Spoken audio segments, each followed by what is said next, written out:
Oke, Assalamualaikum warahmatullahi wabarakatuh. Berjumpa kembali bersama dosen senior. Saudara, hari ini saya akan berbagi tips bagaimana menjadi dan membuat usaha kos secara jitu. Saudara, saat ini banyak orang yang ingin mencari penghasilan tambahan, entah itu dari side income, entah itu menjalankan bisnis, atau mencari passive income. Ya, nggak hanya passive income itu nggak hanya melalui investasi saham atau investasi yang lain. Ada passive income yang sangat tren saat ini, yaitu bagaimana menjalankan usaha bisnis kos-kosan.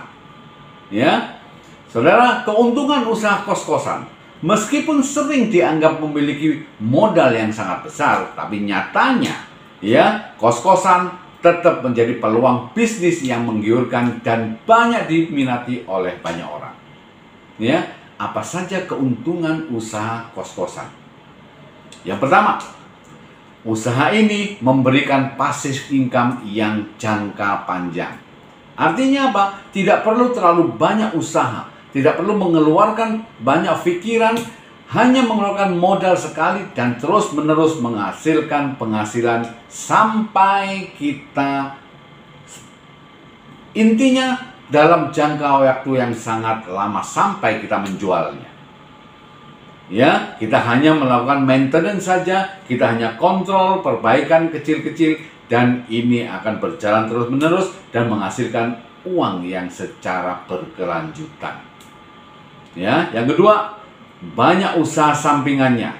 Artinya apa? Selain kita bisa membuat usaha kos-kosan, kita bisa mendapatkan penghasilan tambahan.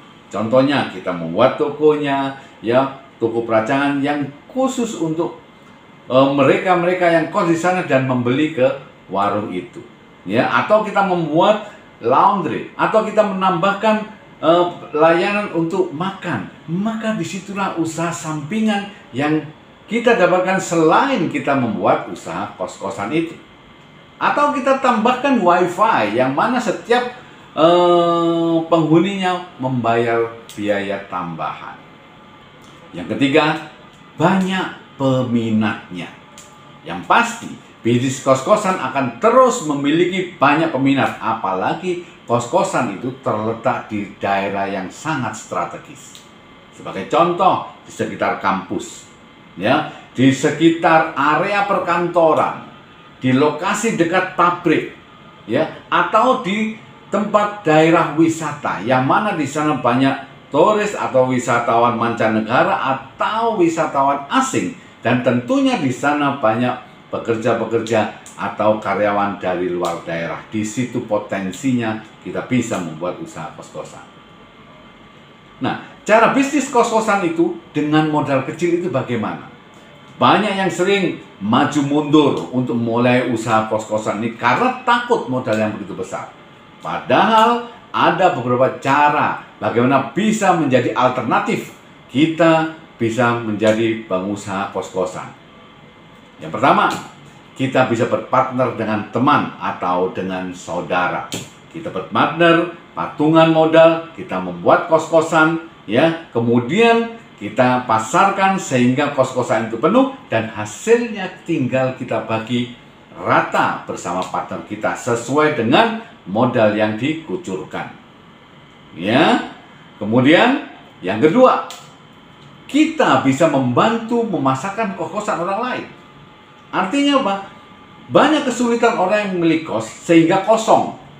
Ya, sehingga kamar kos itu kosong, dan kita di sini berfungsi adalah memasarkan kos-kosan itu sehingga kamar kosong itu bisa dihuni atau didatengin oleh pengguna kos, dan di situ kita bisa mengambil komisi yang sudah ada persetujuan dengan pemilik kos. Artinya kita tidak perlu memiliki kos-kosan. Kita hanya memasarkan dan kita bisa mendapatkan komisi setiap bulannya tergantung bagaimana perjanjian kita dengan pemilik kos. Yang ketiga, ya, untuk memulai kita bisa melakukan, kalau kita memiliki rumah yang besar, ada kamar kosong, ya kita sewakan saja. Kita mencoba, test the water, kita tes, kita cek, kita coba bagaimana, apakah kita bisa membuat kamar kos itu dari kamar yang tidak terpakai di rumah kita, ya, dan kita coba di sana, ya, itu test the water dulu. Dan kalau itu bisa, maka kita bisa lakukan dengan pengembangan, ya, pengembangan. Kita kumpulkan sedikit demi sedikit, ya, kemudian kita membeli kos-kosan. Yang keempat, dengan menjadi pengelolanya. Seandainya ada pemilik kos-kosan, terkadang pemilik kos-kosan itu ada orang kaya yang memiliki banyak kos-kosan, tetapi dia tidak bisa mengelolanya.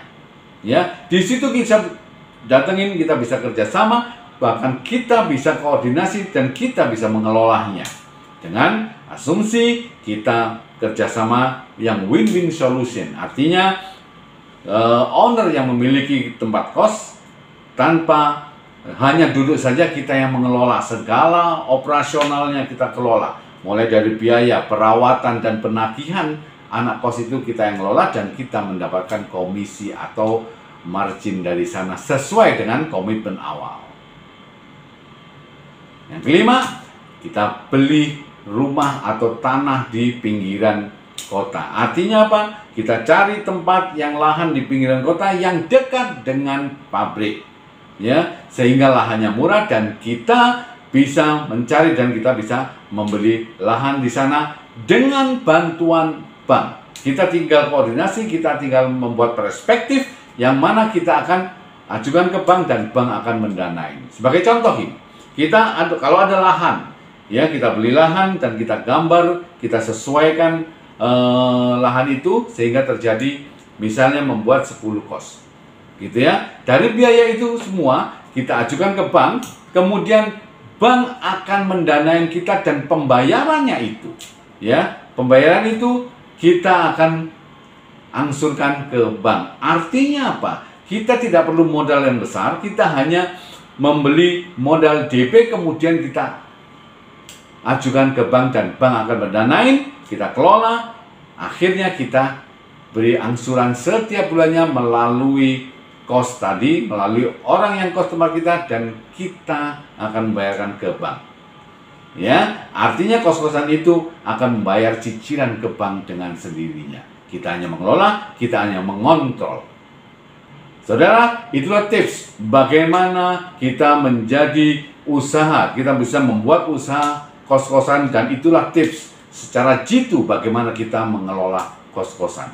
Semoga Anda bisa terinspirasi dan Anda bisa mencoba dan Anda bisa sukses menjadi pengusaha kos yang berhasil. Terima kasih, sukses bersama Dosen Senior.